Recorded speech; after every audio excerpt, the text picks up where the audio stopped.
ರಥಸಪ್ತಮಿ ಸೋಮವಾರದಿಂದ ಶನಿವಾರ ಸಂಜೆ 6 ಗಂಟೆಗೆ.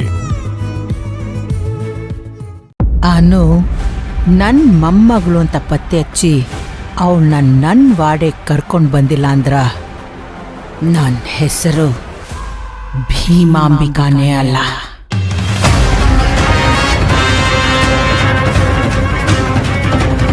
ಹಲೋ,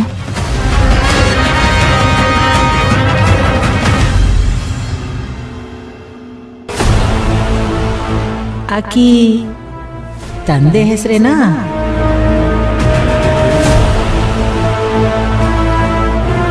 ಆ ಭೀಮಾಂಬಿಕಾ ಯಾಕೆ ಇದ್ದಕ್ಕಿದ್ದ ಹಾಗೆ ತ್ರಿವಿಕ್ರಮ ಹೆಸರನ್ನ ತಗೊಂಡ್ಲು?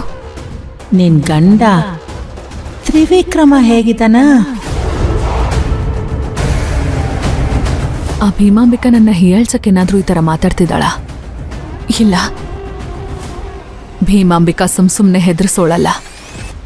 ಏನಾದ್ರೂ ಒಂದು ಉದ್ದೇಶ ಇಟ್ಕೊಂಡೆ ಈ ಥರ ಮಾತಾಡ್ತಿದ್ದಾಳೆ. ಒಂದ್ ವೇಳೆ ಅವಳೇನಾದ್ರೂ ತ್ರಿವಿಕ್ರಮ್ನ ಹುಡ್ಕಕ್ ಶುರು ಮಾಡಿದಾಳ.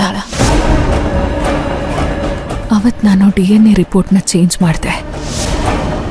ಆದ್ರಿಂದ ಭೀಮಾಂಬಿಕಾ ಅವ್ರಿಗೆ ಅನುಮಾನ ಕ್ಲಿಯರ್ ಆಗಿದೆ ಅಂತ ಅನ್ಕೊಂಡಿದ್ದೆ. ಬಟ್ ಅವ್ರಿಗಿನ್ನೂ ಅನು ತನ್ನ ಮೊಮ್ಮಗಳು ಅನ್ನೋ ಅನುಮಾನ ಕ್ಲಿಯರ್ ಆಗಿಲ್ವಾ?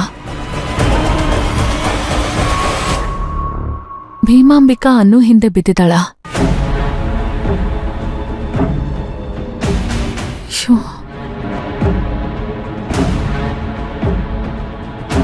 ಅಪ್ಪಿತಪ್ಪಿ ತ್ರಿವಿಕ್ರಮ್ ಅವ್ರೇನಾದ್ರೂ ಭೀಮಾಂಬಿಕಾ ಕೈಗೆ ಸಿಕ್ಬಿದ್ರೆ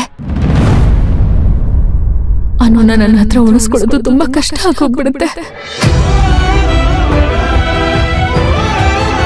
ನನ್ನ ಜೀವಕ್ಕೆ ಜೀವ ಆಗಿರೋ ಅನುನ ನಾನು ಕಳ್ಕೊಂಡ್ಬಿಡ್ತೀನ?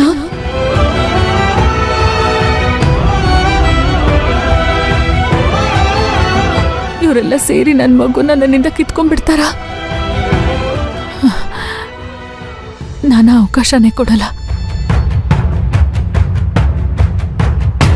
ಇವತ್ತೇ ಮನೆಗೋಗಿ ಆ ತ್ರಿವಿಕ್ರಮ್ಗೆ ಸಂಬಂಧಪಟ್ಟಿರೋ ಎಲ್ಲ ಸಾಕ್ಷಿಗಳನ್ನ ನಾಶ ಮಾಡಬೇಕು. ಯಾವುದೇ ಕಾರಣಕ್ಕೂ ಭೀಮಾಂಬಿಕಾ ಕೈಗೆ ಯಾವುದೇ ಸುಳಿವು ಸಿಗಬಾರ್ದು. ಆ ಥರ ಮಾಡಬೇಕು.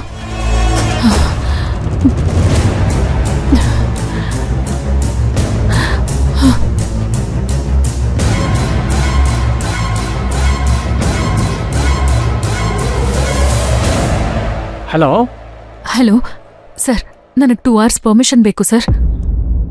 ಯಾಕಮ್ಮ? ಸ್ವಲ್ಪ ಪರ್ಸ್ನಲ್ ಪ್ರಾಬ್ಲಮ್ ಆಗಿದೆ ಸರ್. ಇಮಿಡಿಯೇಟ್ ಆಗಿ ನಾನು ಹೋಗ್ಲೇಬೇಕು, ಪ್ಲೀಸ್ ಸರ್. ಸರಿ ಅಮ್ಮ, ಬೇಗ ಬಾ. ನಿಂಗೆ ಗೊತ್ತಲ್ಲ, ಈಗ ನಾವೊಂದು ಇಂಪಾರ್ಟೆಂಟ್ ಕೇಸ್ನ ಡೀಲ್ ಮಾಡ್ತಾ ಇದ್ದೀವಿ ಅಂತ. ಹಾಂ ಸರ್, ಬೇಗ ಬರ್ತೀನಿ.